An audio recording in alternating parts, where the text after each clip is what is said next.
दोस्तों, एक दिन गौतम बुद्ध एक पेड़ के नीचे बैठकर ध्यान कर रहे थे। तभी उनके पास एक शिष्य आता है और कहता है, गुरुजी, क्या मांस खाने से पाप लगता है? तब गौतम बुद्ध कहते हैं, मैं तुम्हें ऐसे समझाऊंगा तो तुम्हें समझ में नहीं आएगा, इसलिए मैं तुम्हें एक कहानी सुनाता हूँ। तुम इसे ध्यान से सुनना और समझना, उसके बाद तुम्हें पता चल जाएगा कि मांस खाने से पाप लगता है या नहीं। तभी गौतम बुद्ध कहानी सुनाना स्टार्ट करते हैं। जैसे कि वेदों में जानवरों को मारना पाप माना गया है और मांस खाना सख्त माना है। आयुर्वेद में कहा गया है कि आप इन चीजों को खा सकते हैं, जैसे चावल, गेहूं, दाल आदि भोजन के रूप में ले, जो आपके लिए सबसे अच्छा और सादा भोजन होगा।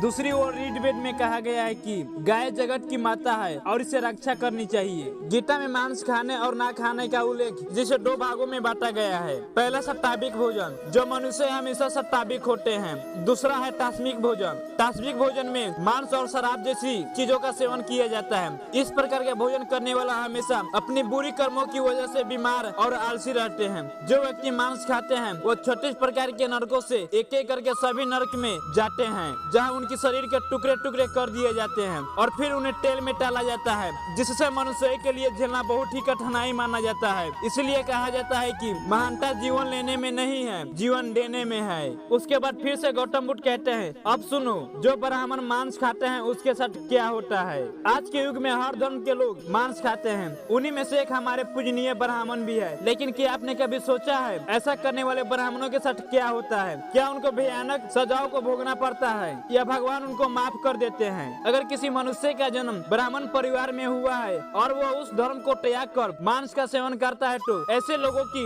जब मृत्यु होती है तब उनके दांत काले पड़ जाते हैं और पेट निकल आता है। पुराणों की मानो तो उनकी मौत बहुत दर्दनाक होती है। कहा जाता है कि अगर भगवान ने किसी को इतनी श्रेणी दी है और उसकी कदर ना किया जाए तो भगवान क्रोधित हो जाते हैं। तो फिर शिष्य गौतम बुद्ध से कहता है, मांस खाना पाप है या पुण्य गुरुजी? तो फिर गौतम बुद्ध कहते हैं, पुराणों के अनुसार भगवान विष्णु के अवतार कहते हैं कि जो व्यक्ति मांस खाता है, मैं न तो उसकी पूजा स्वीकार करता हूँ और न ही उसको अपना भक्त मानता हूँ। शांति पृथ्वी देवी कहती है कि जो मनुष्य गौ माता का मांस खाता है उसे मैं हर तरह से बर्बाद कर देता हूँ और वो मेरे लिए एक अपराधी के समान होता है। उसकी हर सुख सुविधा को मैं मिट्टी में मिला देती हूँ। लास्ट में गौतम बुद्ध मांस खाने का नुकसान बताते हैं। इसके अलावा भगवत गीता में श्री कृष्ण ने यह भी बताया है कि मनुष्य को क्या खाना चाहिए और क्या नहीं। भगवान कृष्ण के अनुसार मांस एक तास्मिक भोजन है, जिसके सेवन से मनुष्य का बुद्धि क्षीण होने लगती है और मनुष्य अपने इंद्रियों पर नियंत्रण खो देता है। उसके बाद मनुष्य ना चाहते हुए भी कई तरह के अपराधों की भागी बन जाता है। और ऐसा मनुष्य जब मेरी पूजा करता है या मुझे याद करता है तो मैं उसके पास नहीं जाता हूँ। इस तरह का भोजन करने वाले लोग अक्सर कुकुर्मी या आलसी होते हैं।